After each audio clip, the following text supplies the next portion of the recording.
Why are we letting Walz off the hook here? I mean, I just played the bite. I mean, but like this idea. No, I'm just. He said occasionally I'll be a knucklehead. I mean, knucklehead is a euphemism for a damn liar. The kind of quote knucklehead, and we can take it to mean what Scott says, is qualitatively different than a person who is deliberately deploying lies to create false narratives that hurt other people, that have a destructive impact upon the nation, and that he refuses to be held accountable for. I'm just curious if Madison and Scott are disturbed by any lies that Donald Trump is telling. You've done an analysis of Walz. Are there any lies that Donald Trump tells that you are disturbed by? I don't want any politician to lie ever. I wish they would all tell the truth all the time. That was a Kamala Harris evasion. What is a lie that Donald Trump Look, first of all, I don't answer to you, and I don't answer to you. That's number one. Number two, it is my sincere. Well, I don't answer to these two guys. It's my sincerest hope that all politicians do the best job. That would have been my last damn day ever invited to CNN if he would have did that to me. I promise you that. Put it up full mass. I want you to imagine if our dear brother Michael Eric Dyson would have done that to him. Okay. The headlines would be angry black man on CNN. CNN political contributor Scott Jennings snapped at two of his co-panelists. It's called a discussion, gentlemen, on Monday after they posed a relevant question to him whether he was disturbed by Donald Trump's lies. And the reason why they posed the question is because he said he was disturbed by the lies of Governor Walz. Fair question, right? Are you disturbed by the lies of former President Donald Trump? After Jennings tore into Tim Walz for making false statements about his military record and a trip to Hong Kong, Vanderbilt University professor Michael Eric Dyson questioned, quote, "You've done an analysis of Walz. Are there any lies that Donald Trump tells that you are disturbed by?"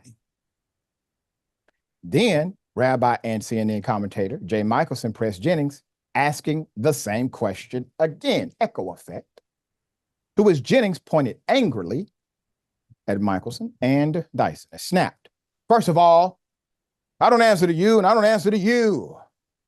I don't answer to these two guys." Well, that's interesting.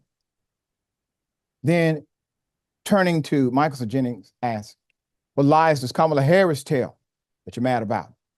Can you give me a list? Have you brought it? Is it in your jacket?" "Sure.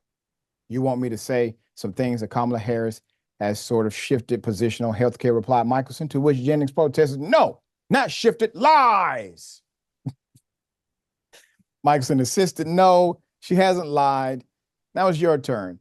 Is there any Donald Trump lie? How about you like the blood of immigrants?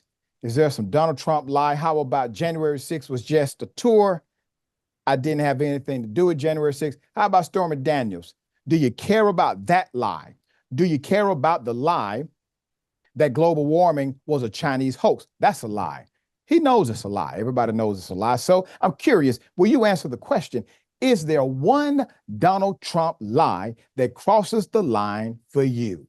Jennings answered, quote, I don't agree with most of what Donald Trump has said about January 6th. See how calm he responds to the lies of Trump. I don't agree with most of what Donald Trump has said about January 6th from the day it happened to this moment right now. And every day I've been on this network. I could not be more clear about what I think happened on January 6th, what he did and what he said. Asked whether Trump lost the election, Jennings replied, he absolutely lost the election. And now we've had 3.5 years of absolute terrible. I mean, sir, you're supposed to be a professional, sir. You know, you're a contributor. That's what you work at. What made you so upset? Are you part of the cult? Are you almost part of the cult? Do you have good friends who are part of the cult? Why would that question, that relevant, easy question, get you so upset? Nobody's telling you you got to answer to them, but on a panel, questions are posed, answers are given.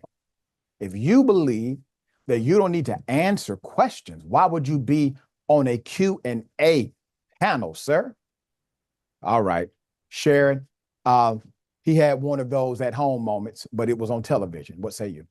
I say he misspoke. What he meant was, I don't answer to you, boy.